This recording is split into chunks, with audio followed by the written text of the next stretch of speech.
பார்க்க வந்தேன் மனசில் நினச்ச அடுத்த நிமிஷம் அப்படி ஒன்று பாஞ்சிக்கிட்டு போகும். வேலு யாம் இருக்க பயமே, யாம் இருக்க பயமே. இன்னைக்கு பரிகாரம்ங்கிற பேரில் நம்ம எல்லாத்தையும் பண்ணுறோம். தவறு இல்லை. ஏன்? நம்மளுக்கு வழி தெரியலை, வழி நம்மளுக்கு தெரியல.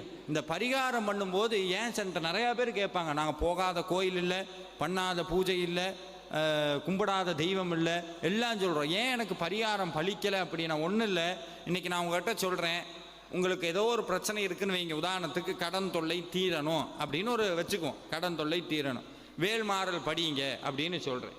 வேல்மாறல் படிக்கும்போது நீங்கள் என்ன நினச்சிட்டு படிப்பீங்க? எதை நினைப்பீங்க? கடனை நினைப்பீங்க. முருகனை அவர் சார் எங்களுக்கு கடன் தீரணும் சார். ஒரு உண்மையை சொல்லட்டுமா? பூஜை பண்ணும்போது எதை நினைக்கின்றோமோ அது சாத்தியமாகும். நல்லா